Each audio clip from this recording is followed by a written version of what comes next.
श्री गुरुदेव भगवान की जय। श्रीमद् भगवद गीता के 6वें अध्याय में श्री भगवान का कथन चल रहा है कि मन संयमन व अपना संयमन व अपना उद्धार अपने ही ऊपर निर्भर करता है। हम कितना अपने को संयम कर पाते हैं और अपना उद्धार भी उसी के आधार पर निर्भर है। अपना संयमन होगा तो अपना उद्धार स्वयं हो जाएगा। मनुष्य अपने उद्धार व पतन शत्रु व मित्र स्वयं है। अपने सुख स्वरूप की अनुभूति करे, दुख का घर ना बनाए। ऐसे योगी के लक्षण का वर्णन पहले से ही चल रहा है। यही योगी होता है। भगवान से जुड़ना है। जिस रूप में संसार से जुड़े हैं कि भगवान से जुड़े हैं, ये हमको और स्वयं ही अपना निरीक्षण, अपना थर्मामीटर लगाना पड़ेगा।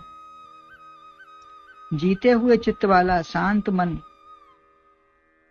मान अपमान से रहित, शीत उष्ण जिसे बराबर होता है, इसके आगे ज्ञान विज्ञान तृप्तात्मा। क्योंकि कोई भी अपना शत्रु नहीं, मित्र ही चाहता है। हर आदमी चाहता है कि हमारा कोई शत्रु ना हो, हमारा मित्र ही हो। अतः पहले हम अपने को सब तरह से बराबर करेंगे। मान अपमान से रहित, शीत उष्ण से, और शांत मन होगा, जीता हुआ चित्त होगा, किसी की चीज बात से विचलित चलायमान नहीं हो। इसके लिए अंतःकरण में विकार ना हो। काम क्रोध मल विक्षेप आवरण जो भी हो वो ना हो, विकार नहीं होंगे, तभी स्वयं प्रसन्न रहकर दूसरे को प्रसन्न करेंगे। क्योंकि कामनाओं का पूरा जब तक भरा रहेगा तो उससे क्रोध, मल, विचार, दूसरे के प्रति गलत भावनाएं, ये सब आती रहेंगी। तो ना हम स्वयं प्रसन्न रहेंगे और गलत विचार आने से दूसरे भी प्रसन्न नहीं रहेंगे।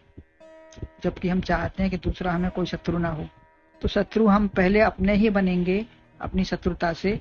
तो दूसरे शत्रु हमारे क्यों नहीं होंगे? फिर हृदय में काम क्रोध लोभ मोह राग द्वेष से हृदय जलेगा, उससे चिपकेगा भी, आसक्ति भी होगी, निरासक्ति भी होगी, व दूषित होने से दुखी भी होगा, स्वयं दुखी बना रहेगा।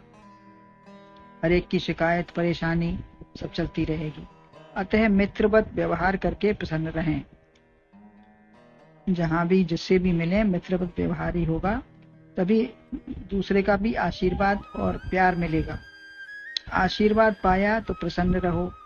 हमने आशीर्वाद तो पा लिया कि प्रसन्न रहो, परंतु हम स्वयं तो रहते नहीं। हम स्वयं प्रसन्न अगर नहीं है तो कैसे हमें आशीर्वाद न फलेगा?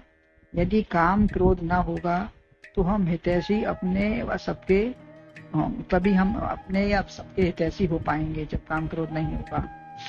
एक शत्रु अपने दुश्मन को शारीरिक, आर्थिक, मानसिक, सामाजिक सभी प्रकार से यातनाएं, कष्ट पहुंचाना चाहता है। किसी के प्रति शत्रु भाव है तो वो दूसरे को हर तरीके से यही चाहेगा कि इसका किसी तरीके से मैं नुकसान कर दूं, इसे परेशान करूं। अतः यदि अपना आप शत्रु हैं तो भगवत भावना समाप्त होकर हृदय रोगी और भोगी होकर सिकुड़ जाएगा। हृदय में भी सिकुड़न आ जाएगी। किसी के प्रति अच्छी भावना होती है तो हमारा हृदय फैलता है। यदि मन प्रसन्न है तो शरीर भी सुखी है। अंतःकरण की प्रसन्नता से ही शरीर की स्वस्थता है। अंतःकरण प्रसन्न होता है तो शरीर भी हमारा स्वस्थ रहता है, खुशी होती है अंदर से। अस्वस्थता ही शत्रुवत व्यवहार है। अस्वस्थता माने अपने में स्थिर ना होना, अपने को जितेंद्रिय ना बनाना ही ये शत्रुवत व्यवहार है, अपने से ही। यह पहचान कैसे हो कि हम अपने शत्रु हैं या अपने मित्र हैं? ये हमको पहचान अपनी कैसे करनी होगी? तो ये हम 7वां श्लोक बता रहा है।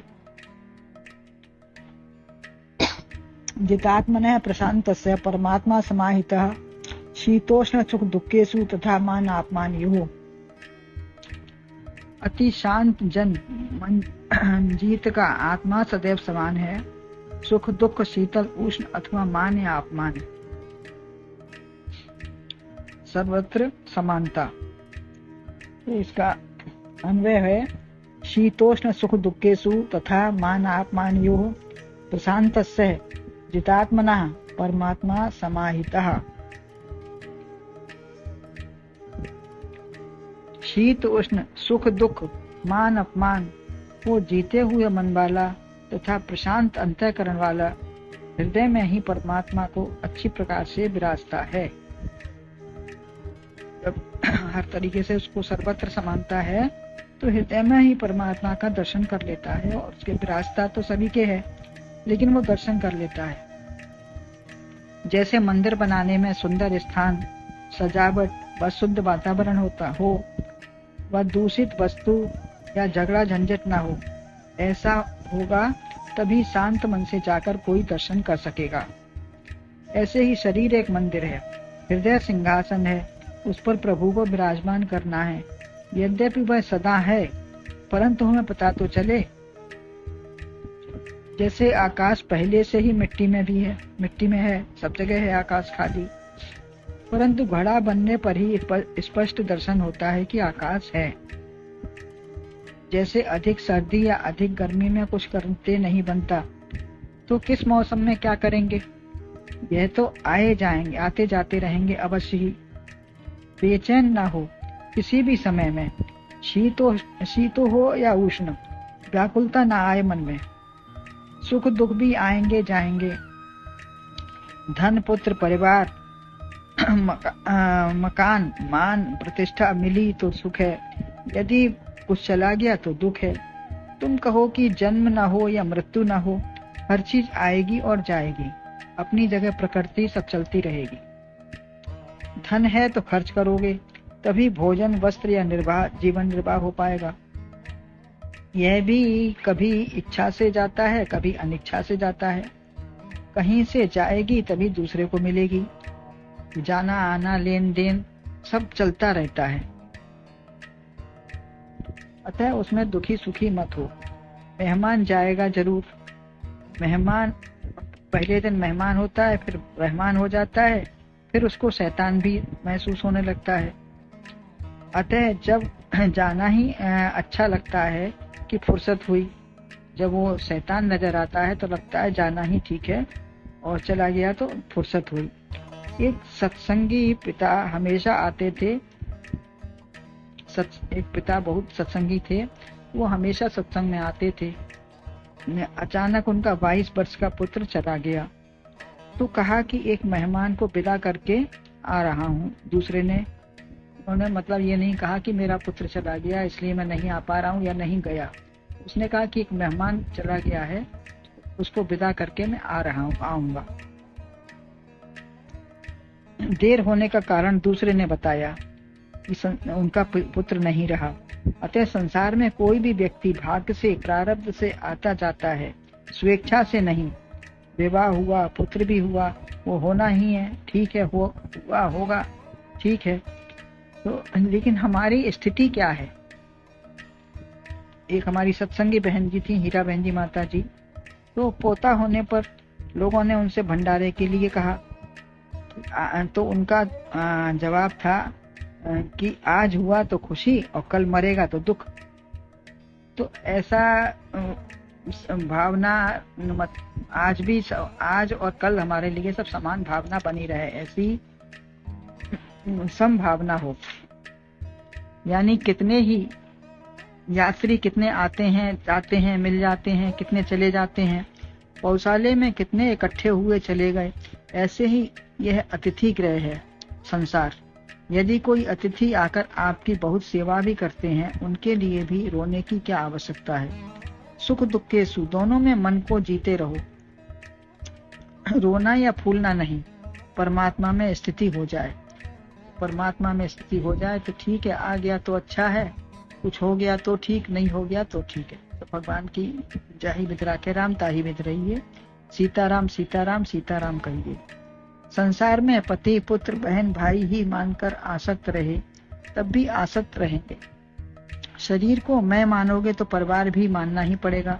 यदि हम अपने शरीर से ममता रखेंगे तो फिर परिवार का भी हमको कुछ अपना कर्तव्य निभाना ही पड़ेगा। ऐसा निर्मोही भी नहीं बने कि कोई भी दुखी सुखी रोगी है, दुखी है तो हमें किसी की परवाह ही नहीं है, हम तो अलग हैं उससे, ऐसा नहीं। परंतु पहले अपने शरीर का अध्यास मिटाओ, तभी संसार का मिटेगा। अपने शरीर का अध्यास जब कम होगा धीरे धीरे वैराग और अभ्यास से, तभी संसार का भी हम मिटा पाएंगे और मिट पाएगा। मन में जब परमात्मा का निवास हो तभी मन अंतःकरण जीता है, तभी जीवित हो, या तुमने जीत लिया है। हमने अंतःकरण को जब जीता है, परमात्मा का निवास है, तभी हम जीवित हैं, अन्यथा हमारा जीना नहीं है, सब है। हमेशा तो कोई जिएगा नहीं। आशीर्वाद जैसे मिलता है कि जीते रहो, तो जीते रहे में कोई हमेशा तो कोई जीता नहीं है, लेकिन यह आशीर्वाद भी झूठा नहीं है। मन और इंद्रियों को जीते रहो। जीतना किसको है? हमें अपने मन और इंद्रियों को जीतना है, यह अर्थ है। प्रसन्न रहो, वियोगी विकारी आपत्ति विपत्ति सब आएगी, परंतु तुम प्रसन्न रहो। शीतोष्ण सुख दुख में मन को जीत लो, मान और अपमान में भी अपने को जीत लो। साधक कहता है कि मेरा कोई मान करे, अपमान भले ही कर दे, मेरा कोई मान ना करे। साधक तो चाहता है कि मेरा कोई मान ना करो।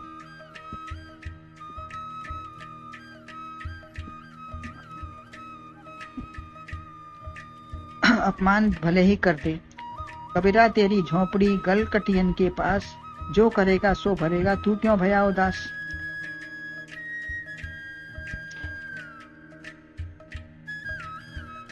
कसाई खाने के पास रहते हैं, यदि हम कसाई खाने के पास भी रहते हैं, परंतु जो करेगा सो भरेगा, तू क्यों उदास है।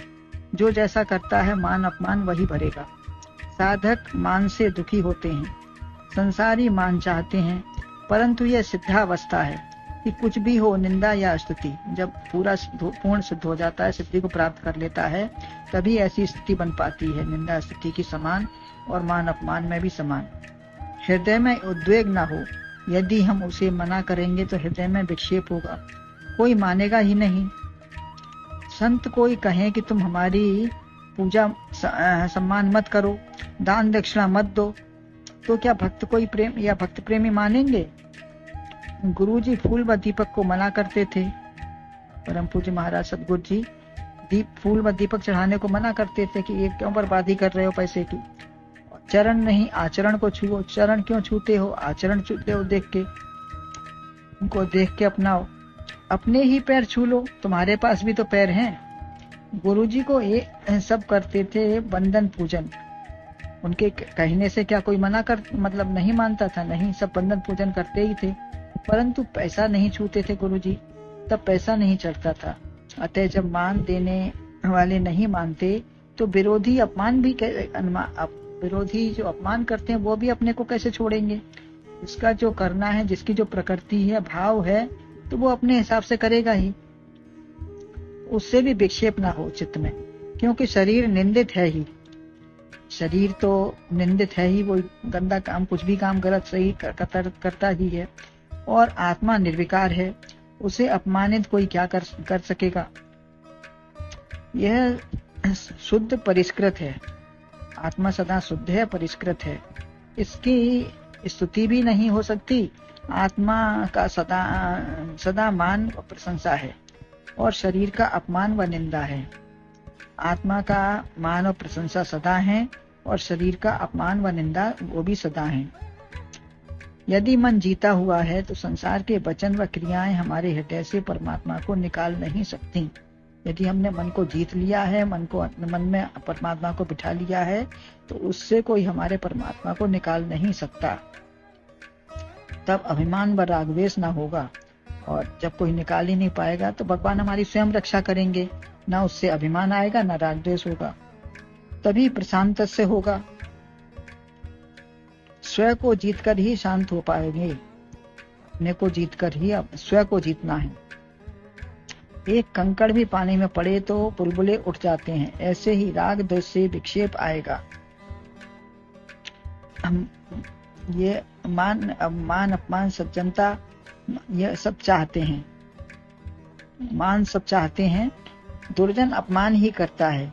हो सकता है हमारे अंदर अनेक दोष हों, तब भी सज्जन प्रशंसा ही करते हैं। हमारे अंदर दोष होते हुए भी यदि सज्जन किसी की निगाह अच्छी है, जो सदा दोस्त दृष्टि उनकी है ही नहीं, तो वो भी प्रशंसा ही करते हैं।